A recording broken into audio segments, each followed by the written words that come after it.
Hello, America. I'm Brilyn Hollyhand, editor-in-chief of the Truth Gazette, here today in Tuscaloosa, Alabama, my home office here with my Truth Gazette merchandise. We're obviously in quarantine during this coronavirus time. We are making the best of it and doing my first interview since this quarantine started over Zoom with somebody I've gotten to know over the past year. Again, before we start, I just want to say any technical difficulties we have here over Zoom, again, we're all adapting to this new life during quarantine, so we're real excited to have on my next guest. Ladies and gentlemen, joining me now is the inventor and CEO of MyPillow, Mr. Mike Lindell. Mike, thank you so much for joining me. Hey, thanks for having me on. This is awesome. Well, great. Thank you so much. I mean, I know you've been crazy busy. You just told me before this is your 69th interview. I mean, since your whole White House comments that we'll get into in a little bit, you've been crazy busy with this quarantine and not slowing down one bit. And it's better than most of us can say being bored here in our houses, but we're just so excited for what you've been able to do and love to have you on here. I know that I just talked to you a second ago about this being my second interview with you. You're the first person I've actually got to interview 2 times. I mean, I interviewed you this time last year about your life movie Unplanned. So I'm just so excited to finally get to see your face and be able to do this interview together. Well, thanks. Yeah, it's been quite a busy week. It's like I said, 69 interviews since my comments from the Rose Garden. So but it's been a blessing. I'm just now today getting my voice back a little bit. I'm so passionate. I talk myself right out of my voice. Well, we're so excited to see you and have your trademark voice back here. For those of you that don't recognize Mike, he is the, like I said, inventor and CEO of MyPillow. You see him all over your TV screens with his famous commercials with MyPillow, and we're just so excited to have such a pro-life, conservative voice back here on the Truth Gazette. And if you don't mind, we'll go ahead and jump into things right here off the bat. Sure. Mike, can you tell our viewers what you were doing at MyPillow to help during this pandemic? Well, we're making face masks, cotton face masks. That's the one thing we're doing. That we started that about 3 weeks ago. About 3 weeks ago, my company, but actually I said, you guys send me up some prototypes, and all my employees are making different masks. And then I reached out to the vice president and to his office and said, where can I find out which ones that are needed and which ones to make? They sent me to Peter Navarro, who sent me immediately to this task force coalition, and they had the right sizes we needed. They had great information for us.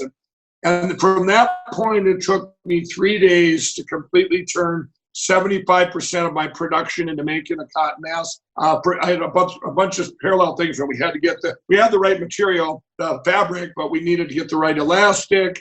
We moved all our machines like 8 feet apart. I wanted to make it very safe for my employees.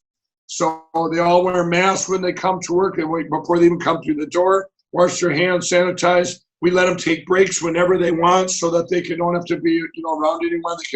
Just so they feel safe. That was my first priority. And then we were up to 10,000 masks right away. And then now we're up to about, I think we're just shy of 40,000. I have other companies I deal with MyPillow where my toppers are made. Those guys are making, they're in Massachusetts. Part of them are made, they're the covers of my toppers. So we switched them over too. We converted them and then when I found out there is such a demand for things out there that they're not getting, N95s and all these other things, these sanitizers. So we're working in, I'm going to have some big news hopefully this week on sanitizer that lasts 24 hours on your hands and maybe lasts 60 days on surfaces. So, and I was working on that even before the pandemic with this other company. So we might have some really big news. I've created a MyPillow task force where that's all we do is just it's like an information center, taking it in and working on everything we can do to help. Wow, that's really, really amazing. I mean, I've always admired you for being such, a big company in America and having everything, American made and just being really helping our economy. And just thank you for what you and your company are doing, because there's so many businesses stepping up in America and just stepping up to help during this pandemic. And on the topic of American businesses, real quick, I know a lot of people are saying a lot of different things right now, but what is your prediction for the comeback of our economy? It's absolutely going to be better, bigger, better than before. But, we had a president that showed us hope. We had, in 3.5 years, all of a sudden we had the best economy. We had the lowest unemployment. We had the consumer confidence was way up there. We had entrepreneurs taking chances again on service business and inventions. And then this pandemic hit. Well, you know what? This is I view this as a revival, a time, like I said, at the White House, to get back in our Bibles, spend time with our families. But when we come out of this, every business is going to be different. I believe we're going to get back. We're going to get there a lot faster if everybody does one thing. We need to commit to, even like the businesses that are open, just make it a safe place for everybody to go in. So if any mask you can wear, if I'm wearing a mask or any kind of a mask or scarf or anything, I'm not going to, sneeze or cough, and you're not going to get it. So if we do our safe spaces and businesses make it, kind of like the old no shirt, no shoes, no service. This will be no mask, no service. That's what I think it should be. I'm going to go in the place I was just I'll give you two separate examples. Last week I was at a Whole Foods place, and none of them had masks on, and they said, "Oh, we're waiting for their back ordered at Amazon." Well, Jeff Bezos owns Amazon, and I'm sorry, they should have masks. They should make it safe for me to feel safe going in there. I turned around and walked out because I didn't want to.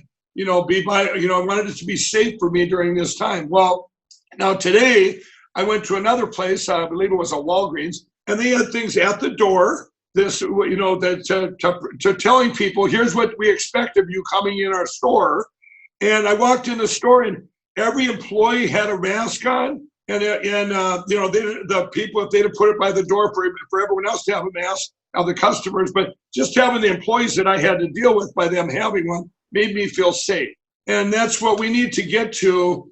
And as fast as we get to that, it'll be things like how do we open up our restaurants and our theaters, churches, all these things. But once that everybody knows what can happen because of the hope we were given, just think where we'd be right now if we didn't have that 3.5 years where it just, So the economy is going to come roaring back. It's going to be different. We're going to have manufacturing jobs over here that are going to be there's no way our president is ever going to let us be reliant on China again to make all our medical supplies overseas. That whole thing's changing. MyPillow is probably going to stay in that lane for a long time. I'm hearing about gowns, rubber gloves, sanitizer, all these things that are needed, and they'll be out there. And whether that curve goes like this and then comes down, I'm prepared for the long haul. I want to make sure, all our businesses that we have here are manufacturing. It's one thing to bring manufacturing back to the U.S., but let's bring it back,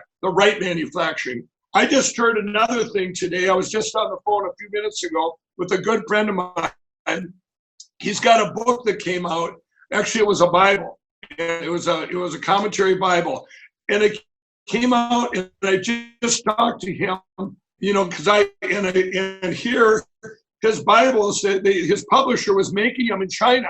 They've been back ordered for 6 months. This is before the pandemic. You don't save money anymore that's a fallacy of overseas. I'm telling you, we need to make our manufacturing here, and it's going to make the best economy in history. And when they like my book, I self-published. I even bought my own paper.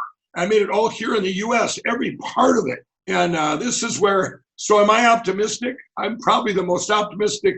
And you know what? I want to tell you this. When I left the White House the other day, I was there for 5.5 hours. When I am an eternal optimist on everything, but with my faith and everything. Well, here, when I left there, after spending time with the president, vice president, and everyone there, my optimism is like tenfold because, I'm seeing, wow, we have the best president in place. He's so pragmatic, common sense, but he gets things done and takes out the bureaucracy. I think people are seeing how bad, what damage bureaucracy can do and frivolous, blocks and stuff. He had a senator or a governor had called him, and it was something that would have normally took 6 months. He got it done in 4 days. And if right now we're running with this pandemic, and the decisions are happening almost just in real time. Takes it all in, and he comes up with the right answer, but he knows what that answer is going to manifest to, the problem solution. And I just think, with being able to have that, having somebody like that in charge, I hate to think where we would be with someone else in charge that's just stuck in politics and stuck in, and you get stuck in all these, oh, you got to get this approved and this approved. Well, we're in a real time here. And I think when we come out of this, you're going to see businesses where people now realize how bad that can be. I'm going to tell you one thing. I know I'm getting a little long-winded, but I have a Lindell recovery network coming out that is, I was an ex-crack cocaine addict, okay? Well, my recovery network before this pandemic, when I do launch this, it's going to save millions of addicts. It's going to help addiction in this country by the millions, not 500,000, millions, okay? Well, let me tell you something. There, in 30-some states, there are laws on our books that you have to go to college for 4 years to counsel and someone with addiction, or you got to go 4 years, swim 3 miles, climb 16 trees, do 5 backflips, and then you might get certified. Well, you know who I want to hear about for my addiction? I want to hear about somebody that's made it through. I want to hear somebody that's been there. And these are things like just common sense things that have never made sense. And that's that's where our president's at. And I think that people are starting to see how great that can be when you're working for the people, not for your own political agenda.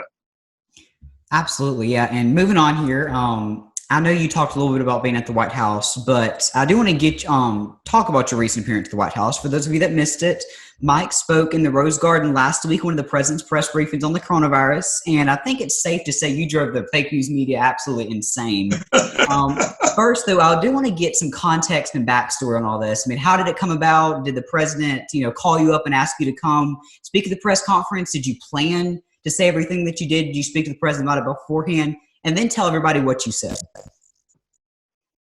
Well, here's what happened. I was 3 days before that Monday. It was that Friday. I got an email from the White House, and it was from the vice president's office. It said, would you like to come to a roundtable we're going to have with some other CEOs that are doing great things like making masks, gowns, or whatever they're doing to help the pandemic? And so I said, sure.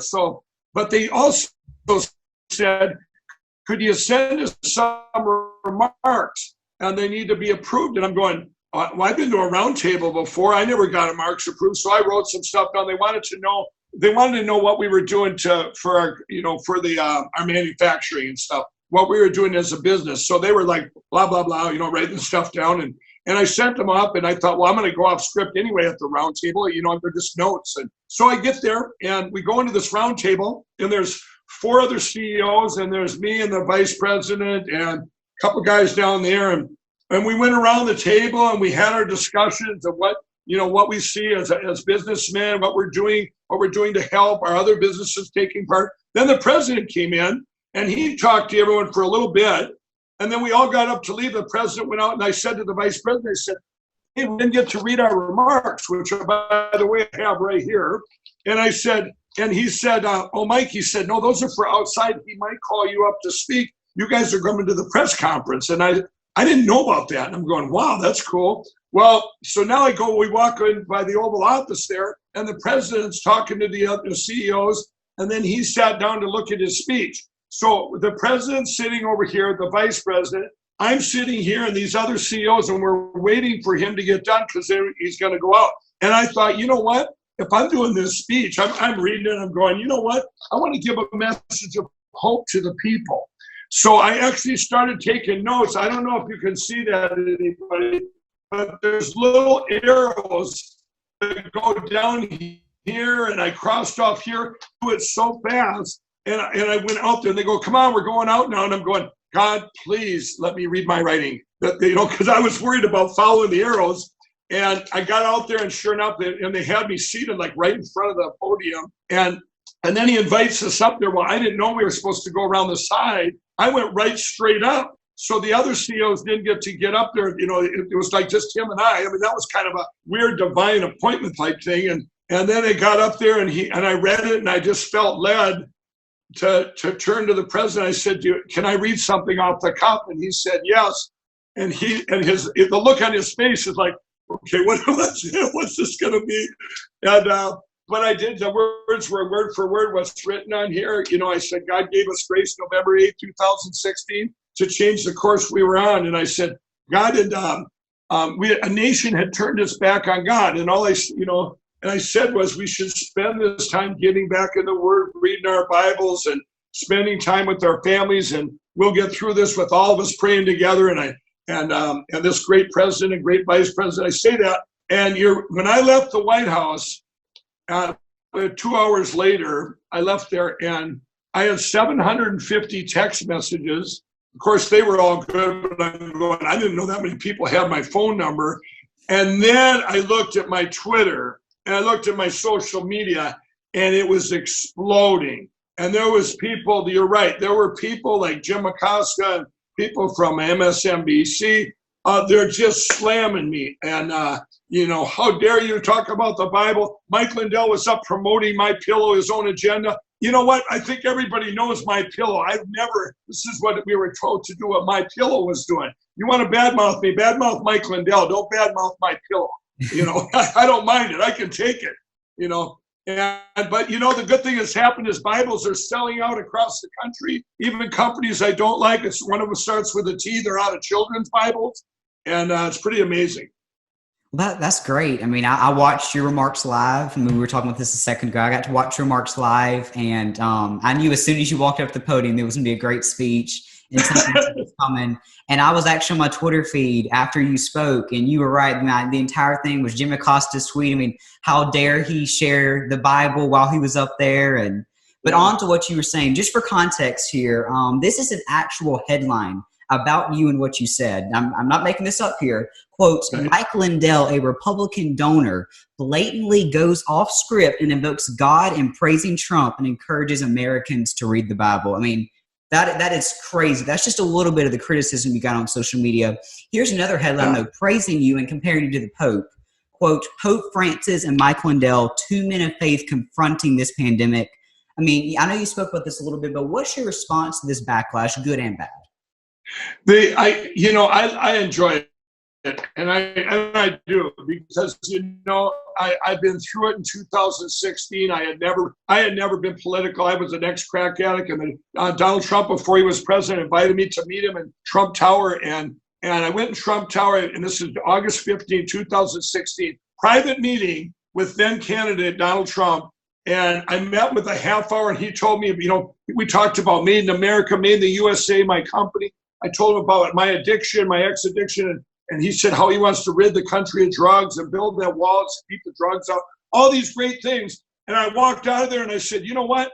He's going to be the greatest president in history. But I went and talked to his employees, and his employees, I said, did I just see, is this for real? They go, oh yeah, he's the best boss. He's helped me individually, all these things. And I get back to Minnesota and I did a press release. No, I was never political in my life. I did a press release. All I said was I met with Donald Trump, and I'm thinking that, here's one of your biggest businessmen. They didn't even ask what we talked about. Nobody had me on their show. I was called a racist.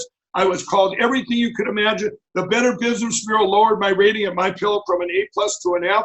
I got attacked by lawyers out of California for stuff I had to settle, even though I was innocent. I mean, just these crazy things. So I got used to it real fast. And let me tell you, now when they attack me, you know what they say? Boycott Mike Lindell and MyPillow. And then another guy will say, don't boycott him. He'll double his ads. We see enough of that guy. I'm used to it. I love it. And I'll tell you, the impact that I have made for God, I got calls from India, Australia. I was the front cover of the Taiwan newspaper. I mean, it was worldwide. It was the shot heard around the world for Jesus. And I'm not ashamed of it. I'm going to put it out there. I'm going to keep going. The more they go after me, the more I'm going to do it more. That's absolutely amazing. And I know we're on the topic of God and faith, and you brought up that Bible publishers all across the world are running out of Bibles. They are selling out of Bibles. Right. And we're getting towards the end here. I know you called this the greatest American revival with all the faith talk right now. And you even brought it up in your speech in the Rose Garden. Why do you think it's so important right now of all times for people to pick up a Bible? Because I think right now, This is why it's the greatest revival in the history of the world. People do not look for faith and for hope when things are going good. And let me tell you, things were not going good as far as addiction. With addiction, we've had problems with our addictions and, children dying and stuff. And addiction affects all of us, no matter how many forks you eat with. So I was thinking, wow, this is going to be a great time for a revival because I'm bringing people to faith, who's looking for hope more than addicts or their families. But now you have this pandemic and it's everybody looking for hope. What I've said on a few other radio shows is every one of you at home to get in your Bibles and get you're strong in your faith, why not reach out and make this the greatest evangelism time ever to a friend of yours that's sitting there and they're in fear at home, fear of the unknown. They don't have God as their foundation. They don't have Jesus. Reach out to them. And if you're an addict at home and that's made it through, and almost all addictions, your Teen Challenge, Salvation Armies, your faith-based treatment centers are the best. But let's say you're an addict, an ex-addict that you've made it through. Reach out to your friends that are still addicted. This is the perfect time. And the answer is Jesus, is our Bibles. I mean, the answer, God's will, if we're all home praying, a lot of prayers don't get answered, but they might not be God's will.